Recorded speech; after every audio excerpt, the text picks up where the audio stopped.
Aloha, let's and gents. Welcome back to a new episode of A Sense of Capital Perspective Time.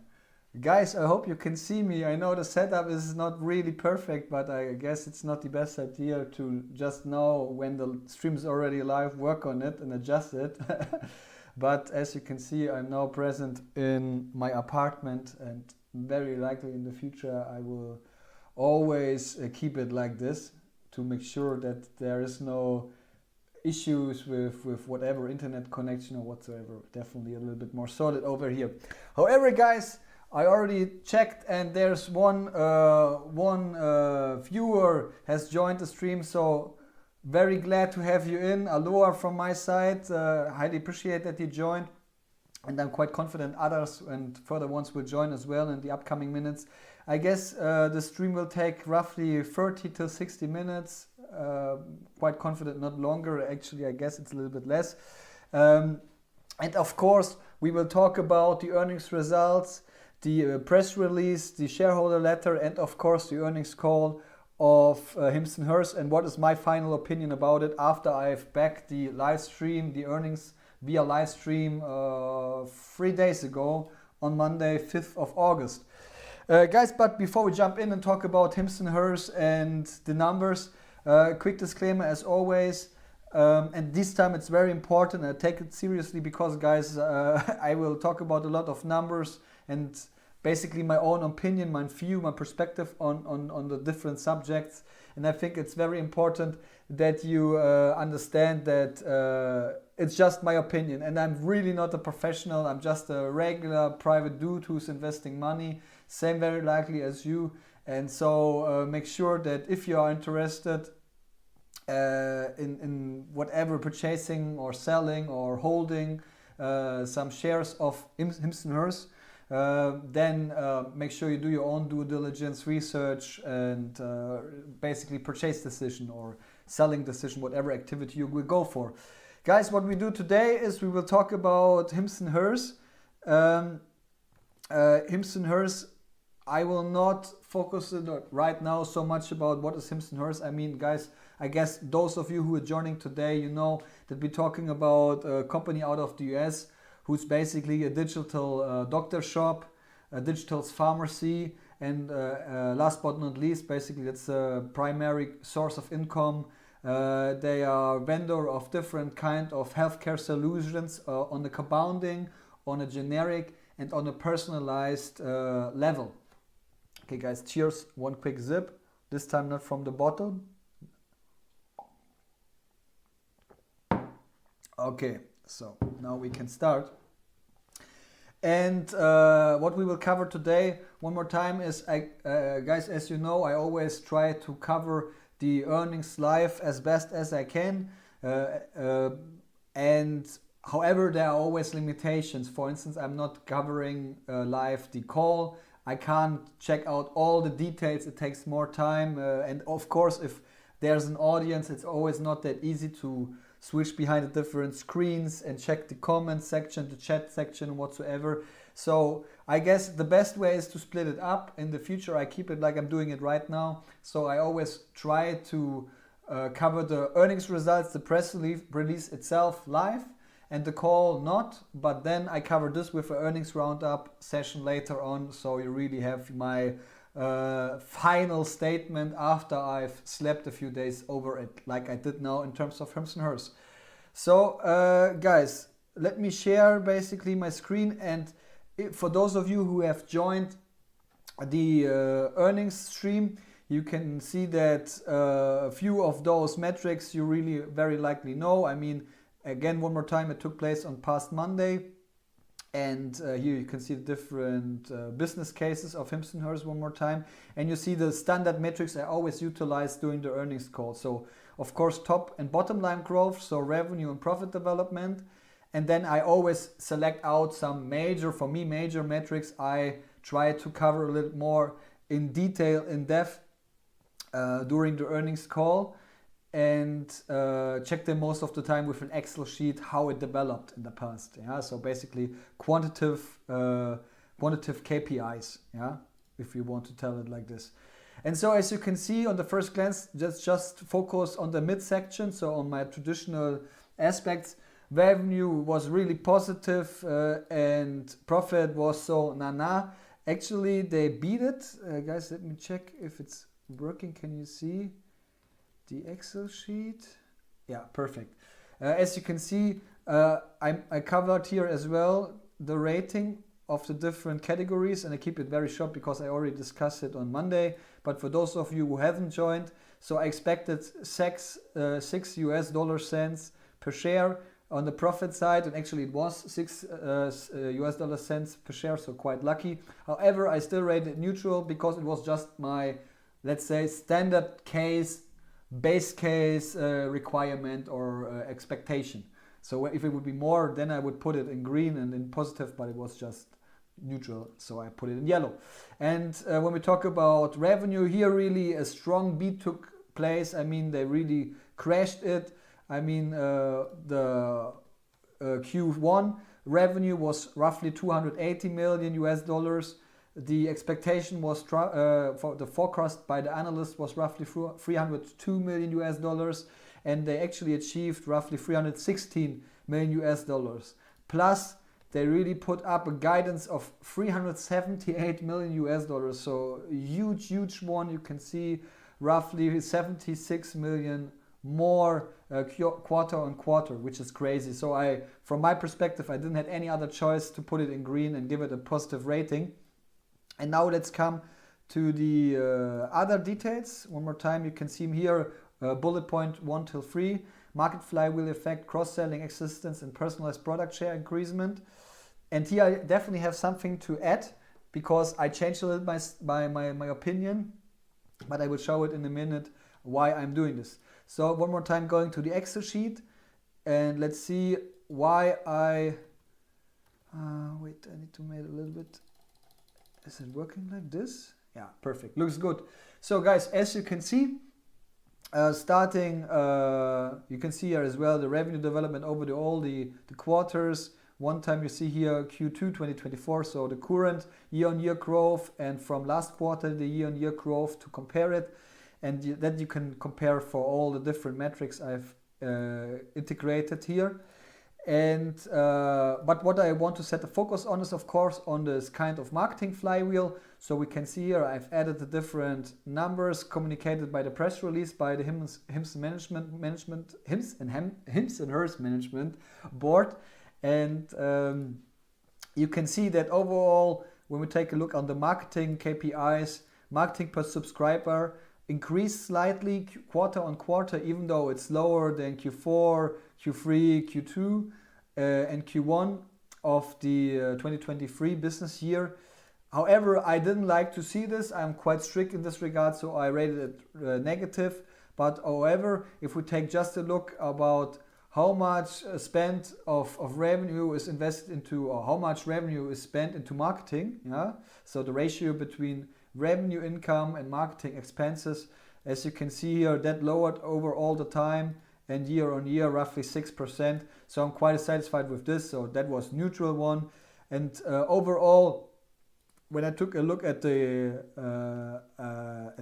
metrics of marketing flywheel, I provided the yellow one because I really thought, okay, marketing itself can be kind of an investment. Obviously, it's not an investment when we talk about the classic perspective on those expenses. But however, I mean, it's an investment into creating, for instance, a moat or a gap between you and your competitors, creating more brand awareness whatsoever. And so for me it was fine, and I rated it yellow. It was not developed so negatively. Yeah. However, let's come quickly back to the cross-selling aspect. And here as well, I will not invest too much time. As you can see here, basically I look here at this KPI, $169 revenue per subscriber. And again, one more time, that is something, first of all, the management stated at the last earnings call, cross-selling is not a major target. It doesn't experience any priority by the management. So it's just maybe in my mind that I want to see it, and that they sell. Cross-selling means maybe you sell two different kinds of fruits, so bananas and apples, and when someone is in front of your sales desk, he wants to actually purchase just bananas, then you convince him to buy apples as well. Yeah, so you do cross-selling basically. And upselling would be the opposite way, basically that you sell more bananas, yeah, than he actually expected to purchase. Okay, guys, quite warm here in Germany, especially in my kitchen when the sun is shining at my back. So again, I need to find my final setup, but for now I guess it's good, guys. Okay, let's go on. And so when we take a look at this revenue per subscriber, you can see it actually increased over a year by roughly 6%. But one more time, I rated it green because a lot of time it was more or less stable and didn't develop that heavily. And this, let's say on absolute scale, $7 gap was a positive sign. But we need to consider they rolling out more and more weight loss products, and they are on average very likely priced higher. So it's just reasonable that they create more revenue per subscriber, and it doesn't need to mean it's cross-selling. Yeah, so that is something what you definitely need to consider from my perspective, at least. And however, this aspect, when we just take a look at this matrix, you can see here that I rated it. I rated it green, cross-selling assistance. And now we go to the personalized product share increasement, and here we can keep it very short because basically, as you can see in the bottom row, this one, you can see it increased by one more time 5%, so 5% up, or 10%, 5%, 5%. Surprised me actually, I didn't expect this, but again, we need to consider that primarily almost 100% of the weight loss products are rated as personalized products. Skincare is 75% up. But yeah, I mean, if you basically define as a company that all weight loss products are personalized products, it's reasonable. It makes sense that the number of personalized products goes up. And what is personalized products? So basically, it's kind of as well of a USP of HIMS and HERS. So there you have different ingredients and dosages per product, per medication, and or blend products, so really personalized products which you can't find everywhere in each pharmacy or at each wholesaler, online wholesaler store. And so this is something what makes it a little bit unique, and where HIMS and HERS sets really in high focus on. And so it's definitely a good aspect to create this kind of mode. But of course you should not, or I at least not, overvalue this aspect. However, it's developing in the right direction, so I rated it as well green. And so when we go back to the matrix, I guess now you understand why it was rated like it was rated when we talk about the top and bottom line growth and the first 3 bullet points.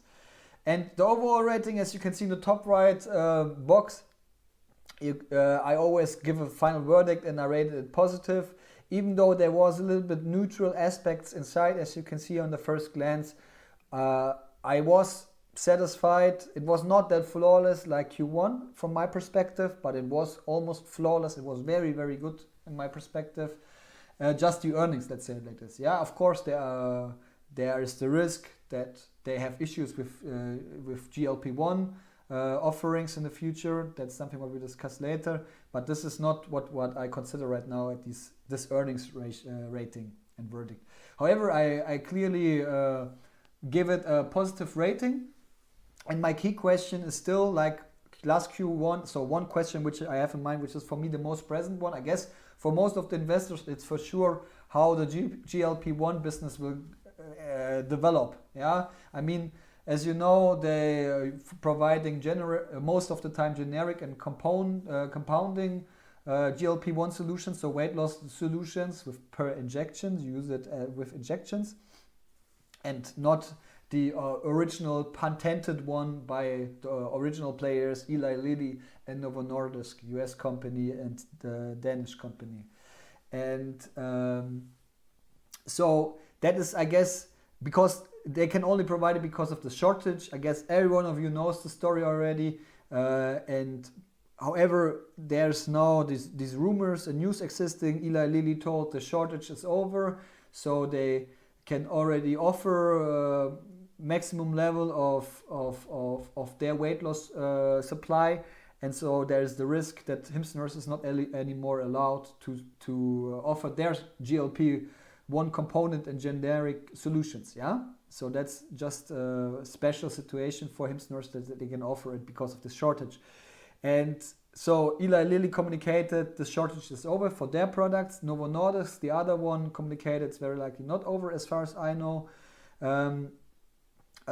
Of course, and what you need to know is that basically Eli Lilly uses another base ingredient than Novo Nordisk, those both legacy players. And the Novo Nordisk one is similar to the one which is utilized by HIMS and HERS, and the Eli Lilly one is a different one. Yeah, that is what you need to keep in mind. So, okay, Eli Lilly has stopped the shortage, everything is going good for them, they recovered somehow, but on the other hand, it's not the same base product ingredient like HIMS and HERS is using. So there's a big question, will it affect it? How will it affect it? Will in generally maybe a generic compounder, GLP-1 products getting banned? Big risk. I have no clue about it.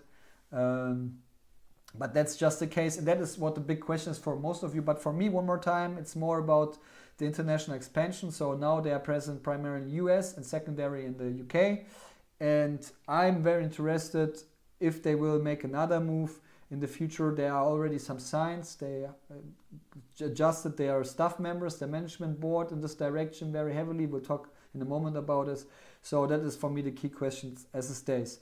So guys, now let's get a little bit deeper. I mean, that all of this is not that new, let's say like this. Now we come a little bit more about my analysis when we talk about the press release and shareholder letter, so both documents which get standardized, rolled out. So first we go through the highlights, which are a little bit more negative affected, or which are negative. It's not, we don't need to relative it, it's negative from my perspective. And that is, first of all, the gross margin profit decreases and already peaked basically in Q4 2023, so 2 quarters ago. Why it has peaked, I have no clue. I expect the reason for this, and maybe let me share my screen so you have an idea about the gross margin development over the past quarters. As you can see here was the peak, basically Q3, Q4. And you need to know that in December 2023, they rolled out their new product category, which is weight loss products. And those weight loss products, they don't have very likely the best margin. Yeah, very likely not. And they are quite competitive in terms of pricing. They're quite individual. They work with, of course, different suppliers together, which produce in their facilities those products. Of course, some of them they cover it in their own facilities, but some are outsourced. So I expect, that's my opinion, I assume that the gross margin is getting lower and lower because of those weight loss products and the stronger competition and just the lower margin which is involved, especially on the gross margin side. Yeah. However, that's definitely something negative from my perspective. Let's come back. The second bullet point in the negative region, and then we already covered with the negative aspects, is they announced a very, very strong Q3 revenue outlook, but quite weak Q3 adjusted EBITDA outlook. You can see that, so here you can see it a little bit more clear, that in Q2 they already reached a level of 39 million adjusted EBITDA, and now in Q3 the target is to reach 38 million adjusted EBITDA.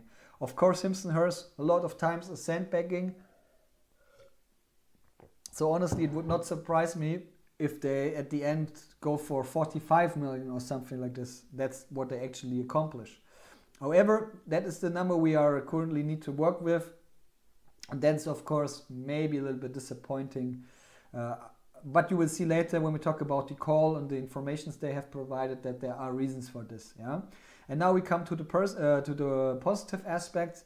And as you can see, the personalization mode is getting stronger. I already discussed it. It's now on 40%. I think it's not an not relevant aspect. It's a relevant one. It's the crucial one. However, how crucial Not sure. I mean, it always depends how you define personalized products, and that is, I guess, HIMS and HERS itself has the power to say, okay, those products are personalized and those are not, you know. So I think that is great that this number is increasing, but you need to keep in mind again one more time that I'm not sure how convincing this is, yeah. But let's go on. Now we come to the really convincing aspects, and that's from my perspective really the Q3 2024 revenue outlook, which is from my perspective just simply massive. I mean, look, you can see here what I've tried to communicate it. In 1 year ago, the outlook was 12 million on absolute scale higher, $12 million or 6% Q on Q. And now 1 year later, it's 72 million US dollars higher or 20% up Q on Q, just Q on Q. And that would result, if they would just strictly reach this outlook, that will result in a Q3 year-on-year revenue growth performance of 67%. Yeah, GLP-1 whatsoever. Not sure how strong is the part. I've read that it's maybe out of the Q2 revenue result of 350 million US dollars, roughly 15 million is GLP-1. Very likely it's getting exponential stronger in the next quarter. However, 67% year-on-year growth is definitely something which, from my perspective, I like to see as an investor. But there are even further aspects, and as you can see here, they raised the guidance one more time, the guidance for 2024. So guys, I prepared something, and as you can see here, so these are basically the numbers I took out of the press releases of the past quarters. And you can see in Q4, so here it's always when the time was happened when they communicated their guidance for 2024. So in Q4 2023 earnings, they guided revenue of roughly 1.2 billion and 110 million adjusted EBITDA. And 1 quarter later in the earnings, so Q1 2024 earnings, they increased the revenue by roughly 3%, the guidance, and adjusted EBITDA by 16%. And another quarter later, so now the press release which which was announced or launched 3 days ago, they increased it. When we take a look, just compare Q2 to Q4, yeah, to the point in time when they communicated the guidance, by overall revenue guidance by 17% and the adjusted EBITDA by 35%. Yeah, so even the adjusted EBITDA is not looking that great in Q3, very likely Q4 will be a strong one, I guess. They will somehow catch up in this regard, I think. Yeah, so you can calculate it by yourself. We know what Q1 and Q2 was the results. Q3 is now 38 million adjusted EBITDA. So there's definitely some potential left for the last Q4 quarter. Okay, guys. So that is for me definitely a strong aspect. Yeah, but there are even more ones, and the last one, basically from my perspective, is something what I like to see, because look, I invested into this company not because of GLP-1, not because of this weight loss prime product, yeah, and maybe some of you did, and there's a lot of attention created, and you could experience it in the rise of the stock price. However, I don't like this strong dependency on one product and one product category, in this case weight loss and GLP-1 product. And I guess investors are a little bit trimmed like this at the moment, at least a part of it.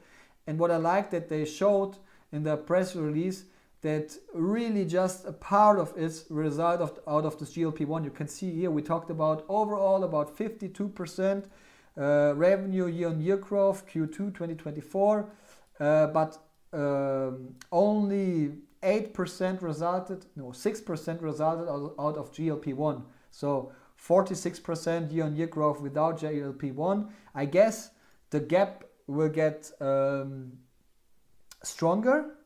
It will get stronger. Yeah, so basically the GLP-1 getting more present and accelerates in the future the demand to it and the rollout. If the major black swan risk of this ban of compounder or generic GLP doesn't take place, of course.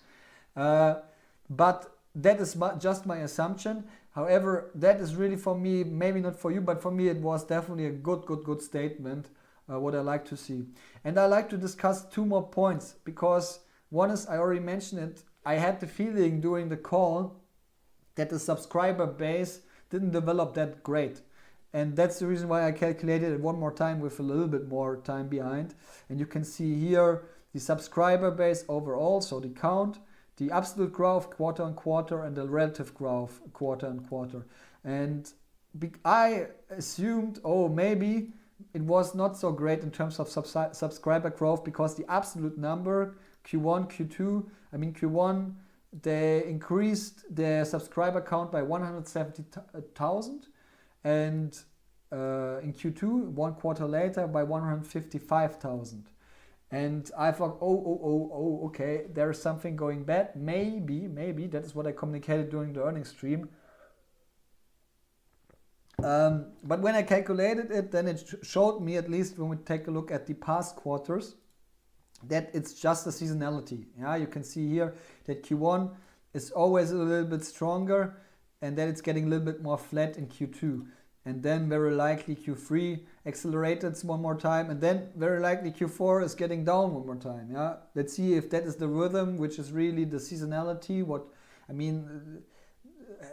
HIMS has a limited history, and we have limited insights, and we can't take a look at it for 10 years, 20 years or whatsoever. But I just want to make sure and to make clear that I think the subscriber level, what they have achieved, is a positive one, almost 1.9 million subscribers, and the Q-on-Q development, no matter if it's on an absolute scale or on a relative scale, I'm satisfied with it. It's not that strong, surprisingly somehow, but you can see 9% is more than 1 year ago when we talk about Q-on-Q growth. And another aspect, that is because I've read it a few times in the past days, in terms of shareholder dilution. I read a lot of comments, articles, watched some videos, and I wasn't sure by myself what is going on with the shareholder dilution. I mean, a lot of times at software companies you have this issue, or the younger ones of course as well, that for instance staff getting paid with shares. That's nothing new. However, I want to know by myself, okay, what is really the case? And it's hard for me actually to communicate a verdict, what is my opinion, but you can see here, I mean, here's the shareholder dilution, so basically stock-based compensation, how many stocks they provide to their staff, for instance. And you can see this development over the past Q2 Q2 quarters, or past second quarters of the past 2 or 3 years. And you can see the revenue development, the stock-based compensation part, and then the percentage of stock-based compensation in regard of revenue. And as you can see, the percentage of revenue getting lower and lower per quarter or per year. So Q2 2022 it was 9.4%, Q2 2023 it was 8.1%, and Q2 2024 it was 7.6%. Yeah, so really stock-based compensation compared to revenue is getting lower. That is the story for me. And you can see as well when we take a look on the year-on-year growth in terms of stock-based compensation. Q2 2022 it was 16%, Q2 2023 it was 58%, and Q2 2024 it was 43%. So again, especially when you compare Q2 this year to Q2 last year, so much Q2 and maybe I should say second quarter, it's a little bit more easy to pronounce, I guess, at least for me. The story is fine. Yeah. So just from my perspective and my opinion, how I see it, maybe someone else is more skilled about and experienced, and he tells, 24 million, 7.6% in terms of revenue in the retail sector is too crazy. For me, it's not an issue. Yeah, that is what I want to just focus. And now, guys, let's go on and take a look at the earnings call.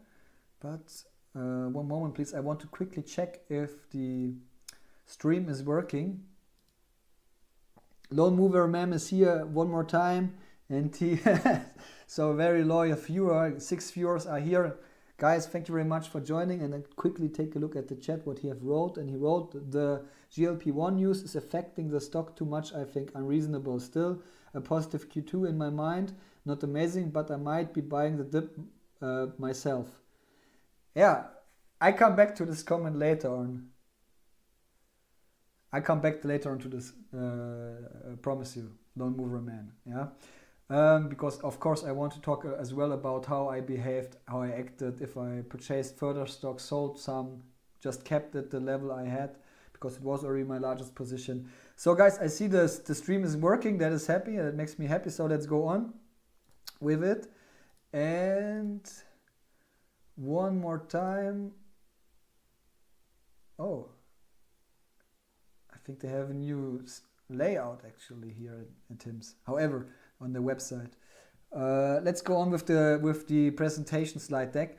And guys, we talked about my verdict and the highlights of the shareholder. We talked a little bit about the subscriber base, the shareholder dilution, and of course as well the guidance, which was really, really positive from my perspective. And now we take a look at the overall impression of the earnings call. Yeah, the topic which I didn't cover it at all. And you can see, and it's a little bit, looks a little bit like, it's not that attractive how I designed it, but however I will share a little bit some photos as well later on, some slides. But yeah, it's an earning call. It's not a visual thing. Let's say it like this. Yeah. However, when we talk about the content, what I remembered is that the focus on weight loss was very, very strong, and for me almost too strong, to be honest. Yeah. So I mean, as I mentioned, I like this kind of independency and not depending on one product or whatsoever. And so many investors already focusing it that heavily, so many articles and whatever. I don't like this at all. It always almost feels, honestly, from my perspective, that they're somehow stealing the original investment thesis of HIMS and hers with this weight loss stuff. I don't like it really somehow, but it is how it is. But what I want to show is, I mean, why this happened is basically the analyst didn't get tired of asking so many questions in terms of weight loss, in terms of GLP-1 and ratio between GLP-1 and their legacy own medication kits, yeah. And on the other hand, the management itself, they tried multiple times to convince, even without getting asked by the analysts, to convince the analysts about that this GLP-1 and weight loss stuff is not a one-trick pony and it's secured somehow and whatever. It was such a weight loss HIMS and hers call from my perspective, what I didn't like too much. Yeah. However, I understand that the management set to focus on it. Then let's go on. Then what I didn't like so much was they didn't communicate so much details about the potential international expansion, which is my favorite topic for the future actually, after all this GLP-1 noise, if everything goes well, of course, is not existing anymore. What I liked actually on the other side is that they provide a way higher quantitative information level. Yeah, so Q1, it was really, they answered a lot of stuff, just really quite fluffy from my perspective. I couldn't get so much information out of it, and I think this was now very different, which you will see in a moment when you see how many details I will communicate to you right now in a moment. And then last but not least, the analysts, from my perspective, analysts, now it should be correctly here stated. The analysts, from my perspective, have been quite convinced. Yeah, they even congratulated a few times for the good results, and that is what I like to see. And the questions overall, yeah, okay, they have been serious in my perspective. That was not the case that everything was so fluffy. However, let's go into the highlights when we talk about it, and we accelerate a little bit, so I'm not crossing the 30 minutes or the 1 hour stream mark, because that was my target for today, and I need to cover this a little bit more better in the future. So what they have mentioned is that overall there is a potential of 100 million customers for weight loss products just in the US. And they define it as people who are confronted with weight-related challenges. Yeah, so let's say roughly 30% of the population of the citizens in the US are potential customers, which is of course crazy when we talk about their home market. What I've liked is they set a spotlight on the new directors, Christopher Payne and Anja Manuel. I mean, she has German relatives, so Anja Manuel would be the German pronunciation, so maybe I can call her Anja. However, who have strong experience in operations globally. What I liked very, very much, and guys, in this regard, I like to share one time the screen, and you can see here the news, and that's not that new, those news. You can see here from April, this Christopher Payne guy, and when we take a look at his professional career, I mean, he was, you can see it here, COO of DoorDash and president, and before he was senior vice president of eBay, and he sold some kind of his own company, what I can see here. So, and he somehow should have really high focus on this operational globalization footprint, what I like to hear. So basically the keyword is internationalization. And what I want to share as well, actually, the funny aspect today, I checked the insider transactions, and wait, I'll make it a little bit smaller for you guys. That looks better. And you can see, yes, a lot of insiders, a lot of directors and managers are selling their shares, which is, from my perspective, doesn't need to mean any negative, but of course always depends on the person who's interpreting it. But where I want to go is actually to Christopher. And here it is. And you can see here this guy, there's only one activity since he joined the board, and this is that he purchased for $2 million shares. Yeah, so you see some DoorDash activities in the past, but then when he joined, he purchased it for a higher price than nowadays the stock is traded for. So you can see roughly $18.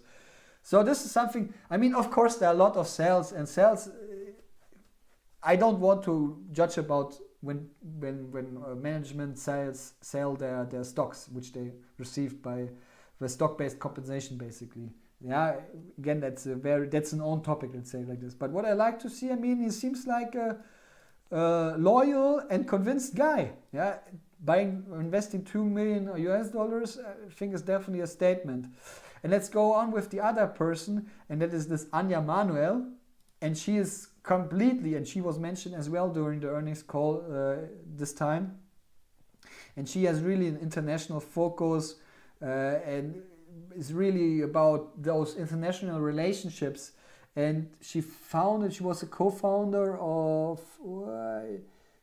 I'm not sure, here, RHGM LLC, and I wanted to figure out, okay, what is this behind it? And I checked it out, and you can see it here. Rice, Hartley, Gates, and Manuel. That's so 4 persons basically founded this international strategic consulting firm based in Silicon Valley in Washington, D.C., as you can see here. And I as well watched a YouTube interview of 30 minutes of Anja Manuel to figure out, okay, who's this person? Is this quality? I mean, DoorDash, this Christopher Payne guy sounds like quality, even though maybe DoorDash is not running so well, or it's running well, I have no clue.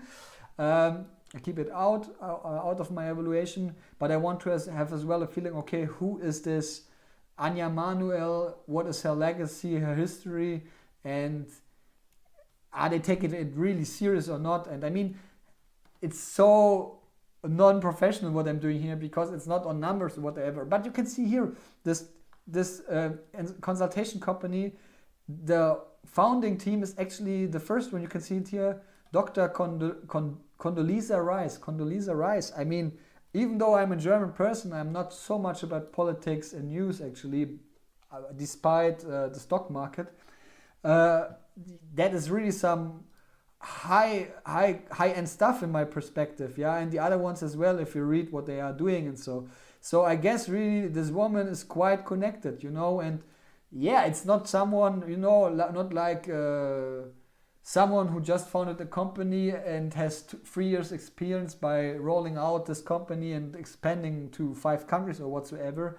I guess this one is really, there is a certain level of legacy and connection and relationship. So I like to see this, and I like basically to come back to the highlights, that this kind of quality, at least from my perspective, guys, take it carefully what I'm communicating here right now to you, but from my perspective it looks quite serious and good, you know. I like that the stuff quality is nice and high, because at the end, I mean, it's always a people's business, yeah.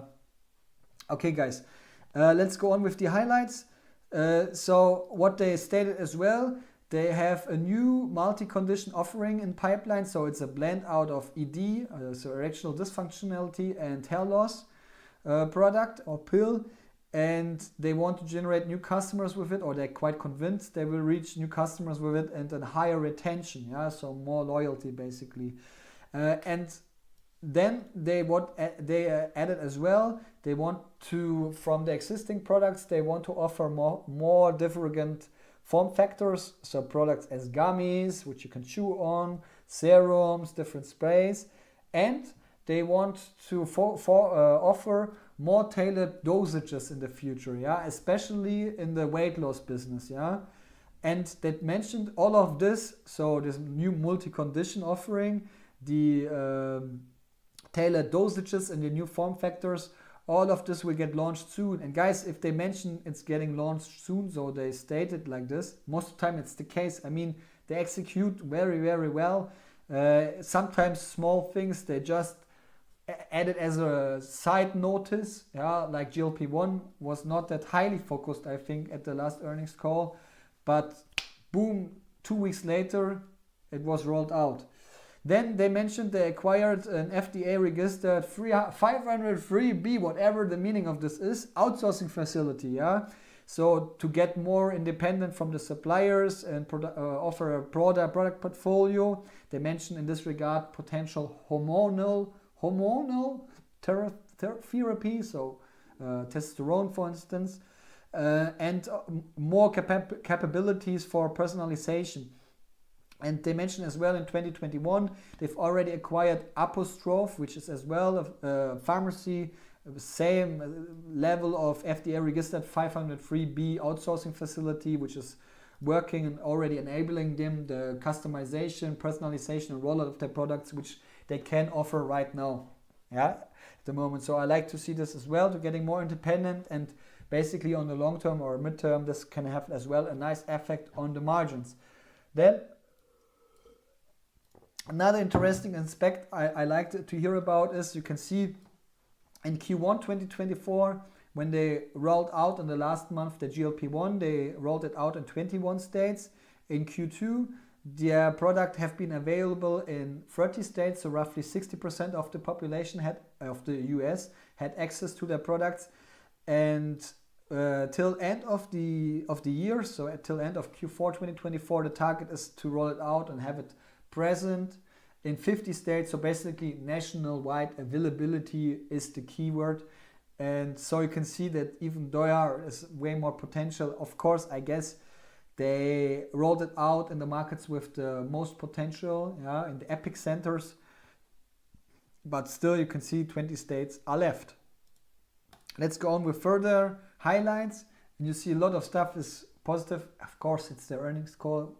They have, and people can just ask most of the time 1 or 2 questions, and then next person will receive the voice to ask questions, so they can define it and design it how they want.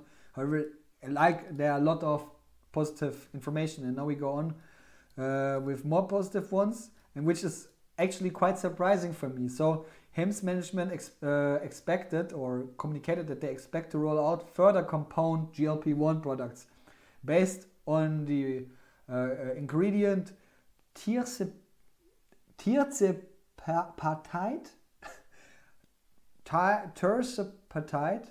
Yeah, I'm not sure. However, that's the major ingredient which is Eli Lilly is using, and you can see in the brackets I put an A, a B, and a C behind. So A means that this one, what I've read in the surveys and when you take a look at the stats, that's very, very efficient in terms how good you can lose weight with it. Yeah, so that's first class stuff. Yeah, and that's a little bit awkward. I mean, guys, as you know, however. So they will roll out more products on this new ingredient of Eli Lilly and on lyryl glutide, or let's say lyryl glutide. Yeah, and lyryl glutide, Novo Nordisk is utilizing this already, but this is not the popular product of Novo Nordisk. It's not that efficient, and however, they will utilize this as well. Yeah, there's a little bit more weaker ingredient.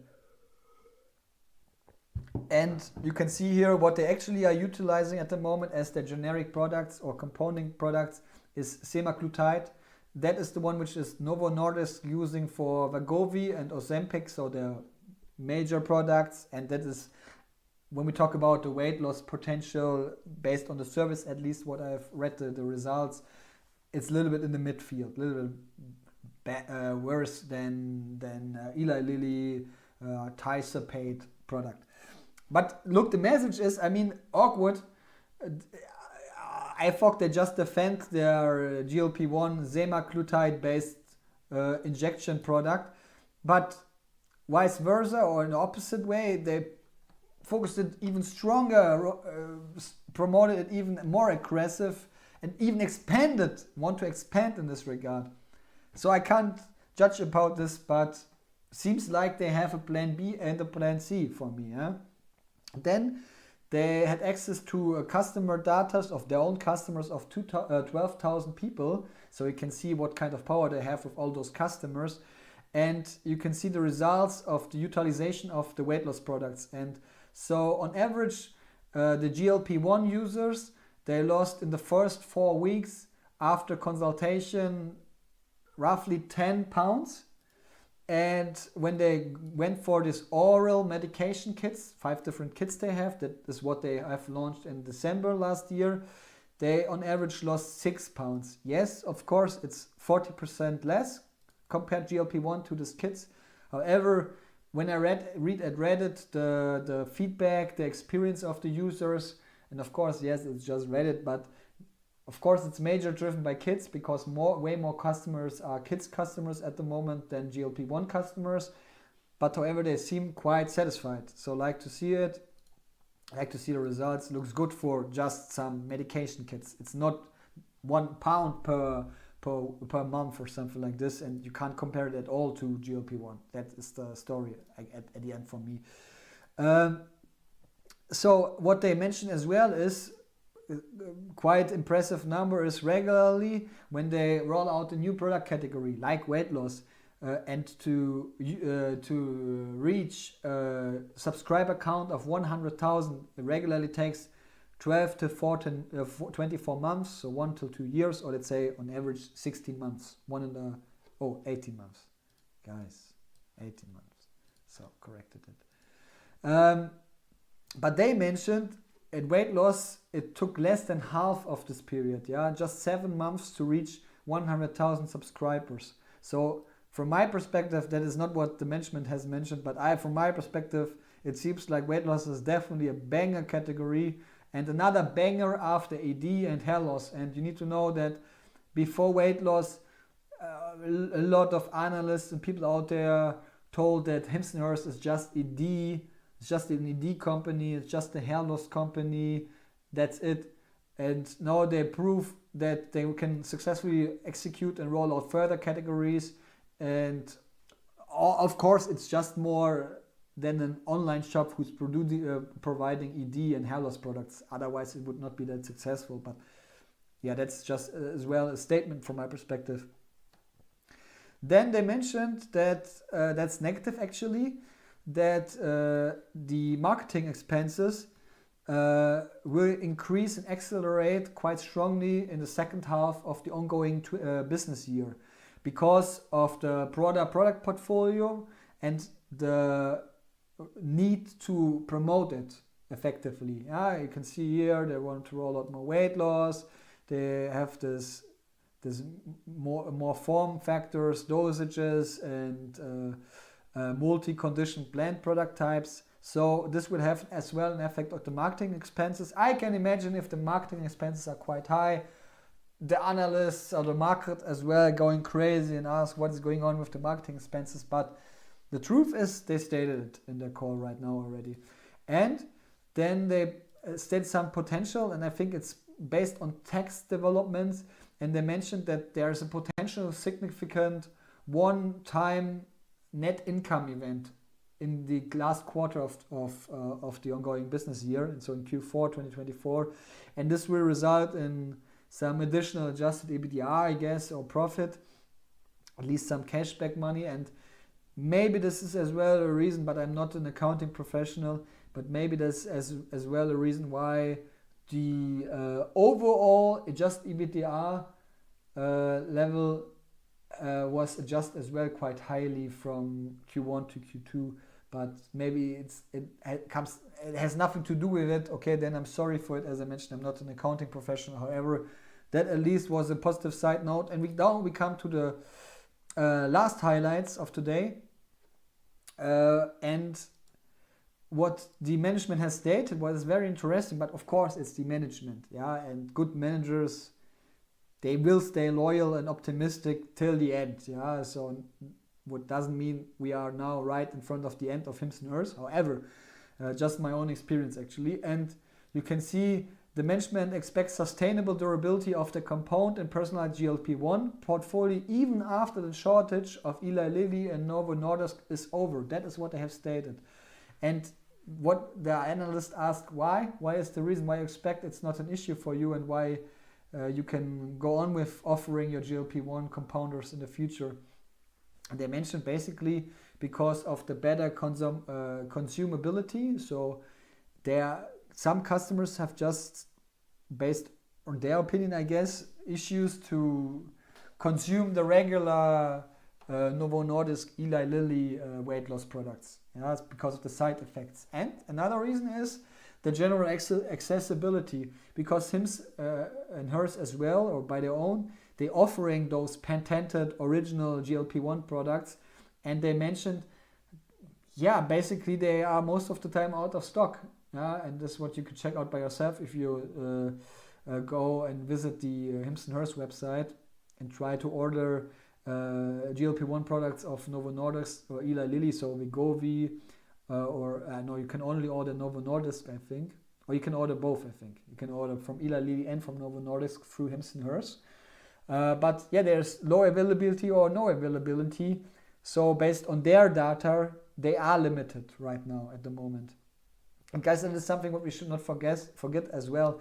Even if they can't offer anymore in the future their generic compounder GLP-1 products, which are way cheaper than the ones from Eli Lilly and Novo Nordisk, there's the chance that they have a certain level of customers, and maybe they can still provide them, some of them at least, GLP-1 products. Yeah. Okay, let's come to the finish line. They mentioned as well that there are no signs of economically driven lower demands in the future.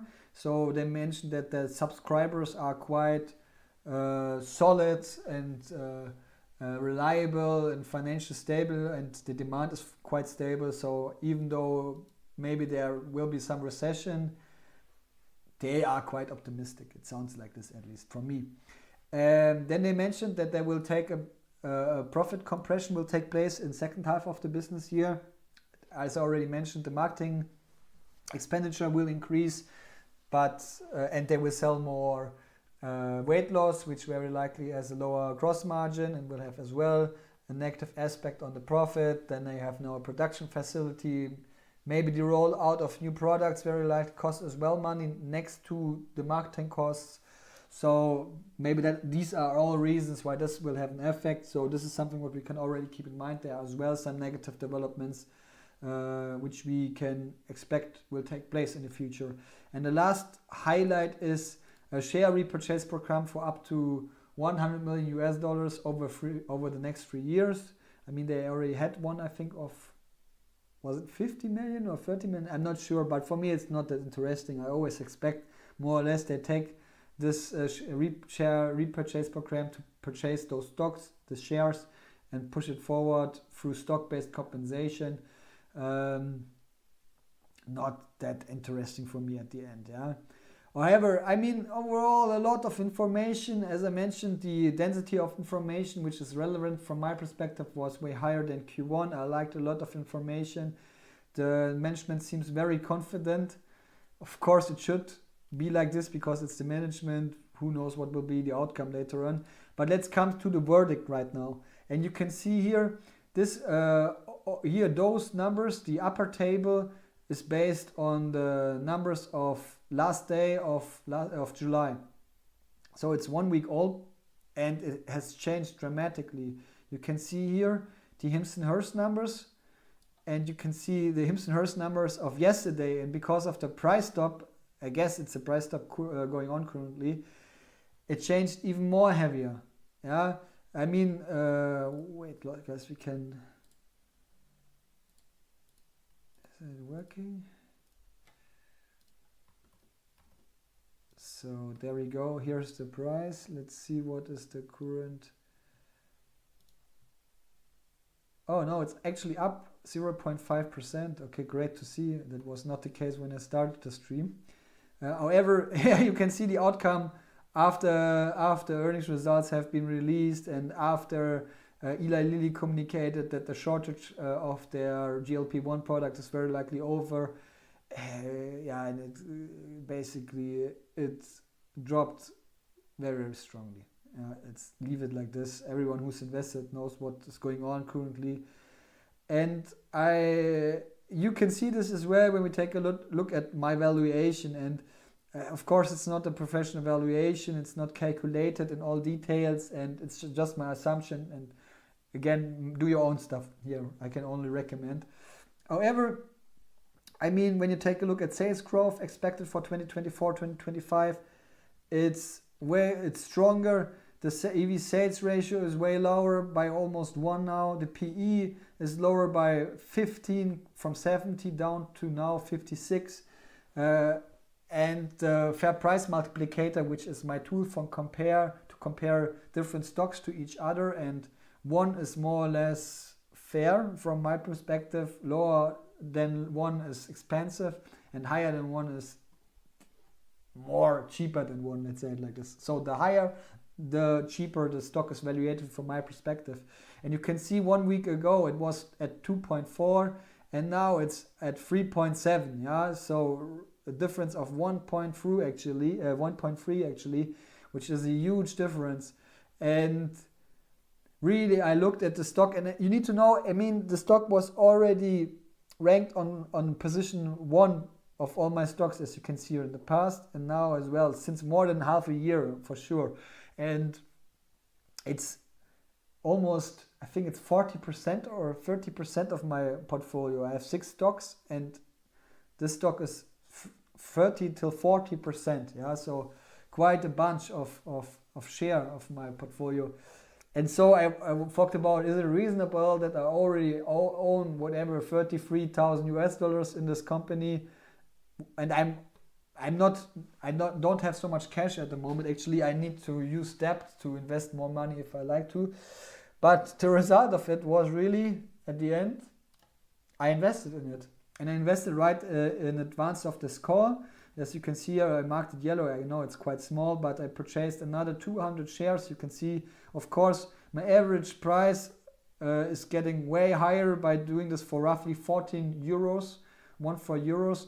But today it was after Eli Lilly, and I waited for Eli Lilly's results to make a decision. It was my target, and Eli Lilly banked the results. And so I guess because of this, it dropped by roughly 6%. The HIMS and HERS stock, yeah, after market opening, and I really decided to purchase stocks. I invested roughly, let's say, $3,000. This purchased 200 stocks. Now I have roughly 2,300 shares of it, and yeah, you can see it here. It's 37% right now, 37. So it felt good right after, because now I didn't knew that the price will recover in the past minutes, but it feels good. It felt good. It was not an easy decision, honestly, because I guess my position was already large. There is definitely a huge risk from my perspective. I can only tell, be careful, because I mean, weight loss can get banned. It can have a very negative impact, of course, on the price. I'm aware of the situation. I'm aware that I maybe lose all 36,000 US dollars or 35,000 US dollars can happen from now to one moment later or something like this.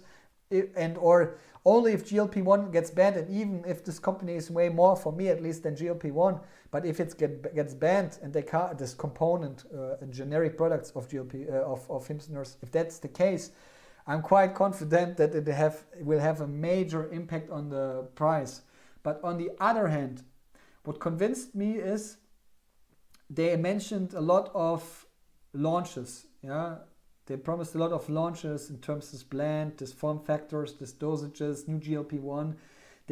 And I guess they will really, if they say near term, or I guess they will do it this quarter. And I expect they will do this in the upcoming days. They announced GLP-1 last quarter in the call. As well, they mentioned it like near term or whatever, or we will launch it soon. And it happened within the 1 or 2 weeks after the earnings release, yeah, of Q1. And now they state as well near term or soon. So I guess there can be some new drivers in the game, and I definitely want to utilize them, yeah, and I want to stack up a little bit right here. Because I really think it's my number one ranked position, you know, and honestly, guys, I really think before I invest money in my ranked 6th or 5th position stock, I should invest money in the company I'm convinced most, and this is for me HIMS and HERS, basically, when we talk about chance risk ratio. Yeah, and that is just my opinion, guys. Really take care. But that is how it is. But I see this potential rollouts as drivers, and that maybe the market realize, if everything goes well, let's say it like this, yeah, that yes, GLP-1 has a future at HIMS and HERS, or even worst case, and even this kind of black swan events takes place, that the GLP-1 products, the generic ones, getting banned, and HIMS and HERS can only provide those of Eli Lilly and Novo Nordisk. Another reason why I invested is because the actual business case is still alive without GLP-1. Again, revenue year-on-year growth 46% to 52%. Yes, of course, a lot of stuff is priced in, but for me already it feels like not the GLP-1 future existence for HIMS and HERS is priced in. It feels more like that the ban of the GLP-1 products is priced in at the moment. That is more the feeling what I have at the moment. And so, and because I don't see that the market or the investors have considered the new Q3 guidance, the new 2024 guidance, the facility they have purchased, all those stuff which is going on, the international plans, it still feels for me it's not considered. So I thought, okay guys, I want to still be part of the story, and even I'm now more convinced about it. A few more aspects I want to mention right now is for the upcoming months and quarters. And from my perspective, the guidance, and they're doing this by guidance, by providing the guidance, was very good. Way better than I expected. Can't complain at all. And so I like this aspect. And I like that they execute. Yeah, as I mentioned, they promised they will launch GLP-1 soon, and they launched it very soon. And they execute always very, very well from my perspective. And I guess they will keep executing very well as well with their great management board of directors. What I like is I have the feeling that HIMS and HERS has really the control about the overall process. Yes, of course, if the FDA, the lawmakers make a decision against them somehow, or which has a negative impact on them, or whatsoever, yeah, that is out of their hands. But what I have the feeling that if they can execute very well, they go on and keep executing that well without any awkward black swan events, yeah. And of course, they keep the quality of the doctors and the pharmacists they utilize, which are servicing the customers, and all the product quality, of course, as well. All of this kind of stuff. If they stay, let's say, customer orientated, it looks for me just simple, well, and very promising, yeah. And what I like as well is they try to dig the full potential. I mean, the market, it seems before the earnings, and even now, it seems like, oh no, they have trouble with GLP-1. Yeah, they have trouble with GLP-1 and they can't sell it anymore and whatsoever. Yeah, that is the assumption, the expectation by the market. It feels like this. Yeah, at least it's my interpretation. But what they are doing is let's go. We utilize even other ingredients. We have the kids. We have the semaglutide GLP-1 product. We have the legacy Eli Lilly Nordisk one. We roll out now based on the other both ingredients, some products, and maybe we offer different dosages, and we create more differentiators to maybe make it more difficult for the FDA to ban them, and to create a better argumentation for the HIMS and HERS board to show authorities, not only in the US but even in other countries, look guys, yes, they have a patent, other companies have a patent on it, but we have different approaches. They use it in a different way, it's different dosages, they have less side effects whatsoever, and they really try to dig this potential and go really for it. So I like the speed, and of course that comes in hand with a lot of risk as well. I mean, rolling out a lot of products, I don't need to go into details, but it's obvious that it's connected to risk, but I simply like that they try to make it happen. And what I didn't like so much and didn't expect is that GLP-1 getting more and more relevant. I didn't expect that the management will set this high focus on it. I always thought, okay, at the call, they will make sure that not everything about HIMS and HERS is GLP-1, and they have different product categories which growing very, very well, and customers adopting to it and whatsoever. But from my perspective, they tried it very different. They really set high focus on weight loss and on GLP-1, and just as again, they communicate, okay, and now we accelerate even stronger and set even a higher focus. We dig even more potential, roll out even more types of GLP-1 and weight loss products. It's what I never expected, but it happened. And crazy. Not sure what is the right strategy here. I guess they know what they are doing. I hope they are right with what they are doing and their approach. Let's see. What was impressive for me as well was the shift of the argumentation. For those who are invested a little bit longer, and I'm invested as well, only 1.5 years or something like this, so not that long, but I observed the company longer than I'm invested, and since I'm invested, I'm taking even a closer look at this company. And in the past, a lot of time the argumentation, not only by the management, but as well by the investors or whatever, some members of Seeking Alpha, some investment boards, a lot of them told, yeah, why HIMS and HERS? Yeah, because it's just a simple way, an easy, a quick, a convenient way to access to get those medication, yeah, and you are hidden and anonym or whatsoever, yeah, when we talk about ED and hair loss and this kind of stuff. And when you take a look now on the company and on the call, for me it felt more like it's way more about personalization. All the time here, personalization, customization, and form factors, dosages, blends, AI a little bit, data. It's not anymore about, yeah, if you come to us, you get quick your product, your prescription, you don't need to go out of the house, you don't need to wait in queues or wait for an appointment for months or whatsoever. That's not even the point anymore. I like this shift of argumentation, and I think that is what people out passively, without pushing this too much in the presence, learn. Even you like HIMS and HERS or not, people are now more on this GLP-1, not anymore about this pharmacy access story and how can they provide prescriptions and somehow opinions of the doctors and pharmacists by distance. That's not the most critical aspect anymore. But if that was the most critical aspect, for me actually it stays as the most critical one. GLP-1 for me is not the one, as long as they're not getting any lawsuits or whatsoever.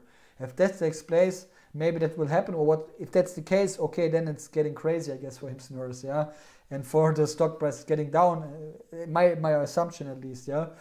But the strongest regular risk for me is still this aspect. Okay, they're providing all those products digitally and prescriptions and whatsoever, and is there any risk involved? Would be for me still the major negative argument when we talk about HIMS and HERS actually. Besides some other risk, like the dependency to suppliers who provide them at the moment, the GLP-1 products, for instance. So that's something as well. I need to tell that the shortage story, so HIMS and HERS tells that they expect that they can go on with selling their generic compounder GLP-1 solutions. It didn't convince me too heavily, honestly. So, and yes, they pushed some argumentation with the legacy products still a little bit weak in terms of accessibility, and some have side effects or whatsoever. But honestly, this core aspect didn't convince me too much. But again, I'm not investing in this company primarily because of GLP-1. So for me, it was okay. And what, last but not least, what I wanted to state, really the last aspect for today, and then I will give you an outlook of the rest of the earnings season, and then I will check the comments, and then we are done, because my battery is as well done soon. 10% is left. But what I want to state is I expected that the growth, I mean, in the aftermarket, after the market has closed on Monday, the price was 10% negative or whatsoever. Then it recovered, and when the earnings call was done, we have been at something like, I think, 3% in the red in terms of the stock price of HIMS and HERS. And I expected a stock price at the end of Tuesday of up 5 till 7.5%. So I need to admit that I was completely wrong, guys. Sorry for this. I mean, I told you that's my own opinion. It's just a bet, like a guess, like a fun thing, you know. And again, one more time, everyone is the master of his own destiny. So make sure you do your own decisions. Even though I'm optimistic about HIMS and HERS and about some aspects, it's your risk. And guys, again, it will be very negative for me. I can tell you, if I lose all the money of HIMS and HERS, because it will mentally somehow kill me, break me. I'm quite confident.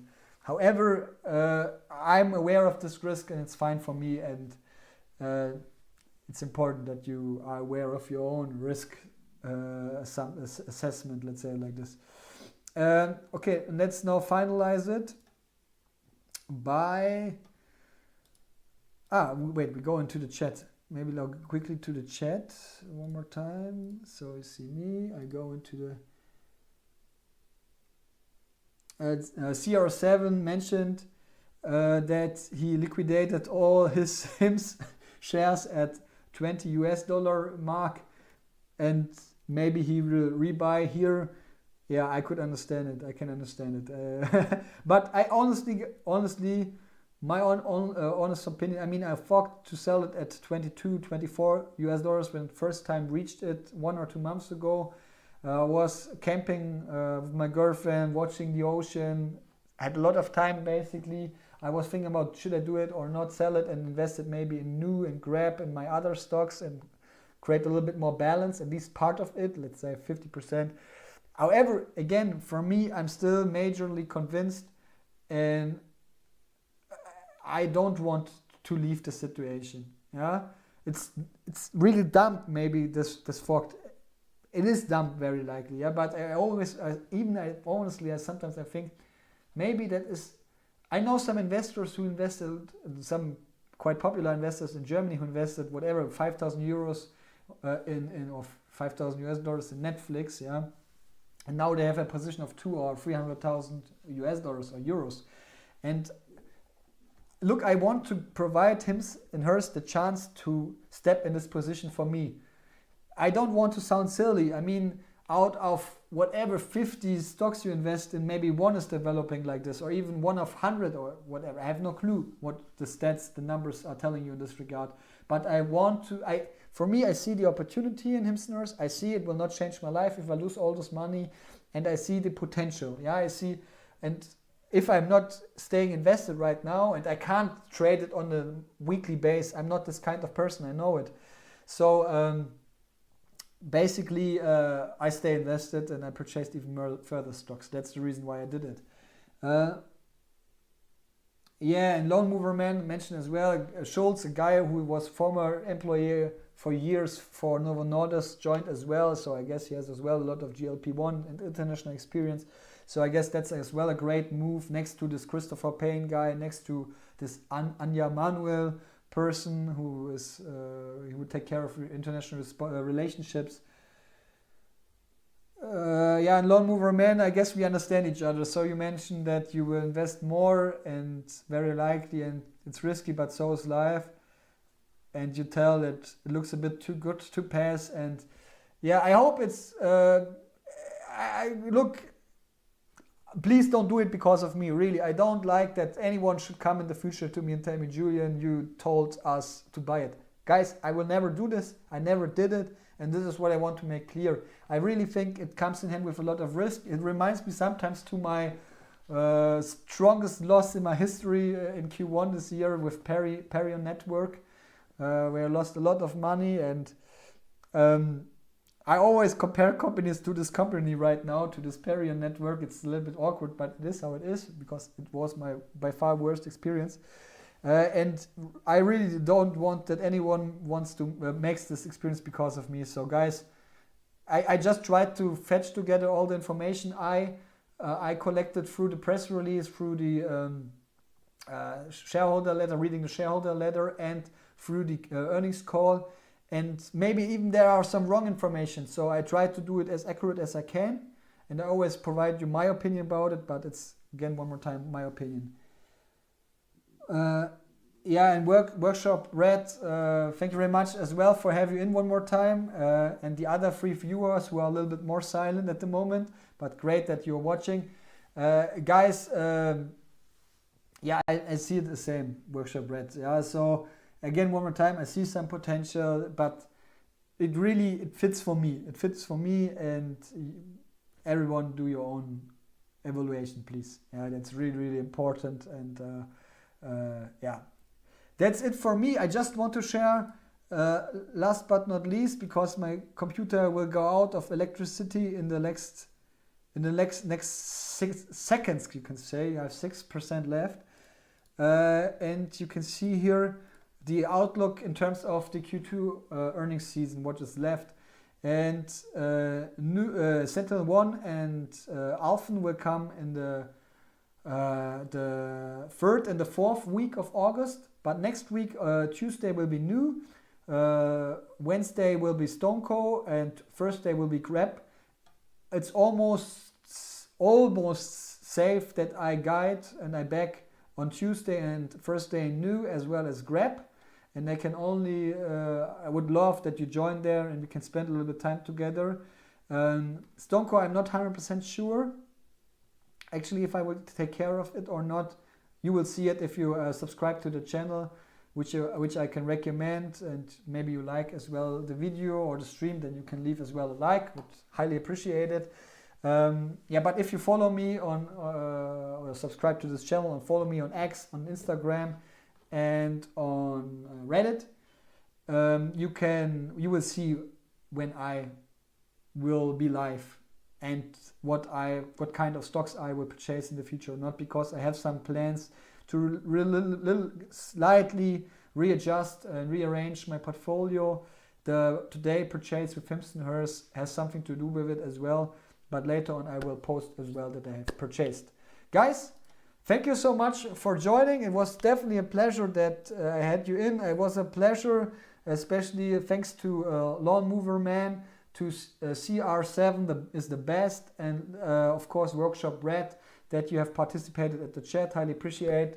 I cross my fingers that you are successful with your investments, whatever, if you sell or buy HIMS and HERS or other stocks. and of course that you stay healthy. And hopefully I see you latest next Tuesday at the new earnings release. Cheers, all the best, bye bye.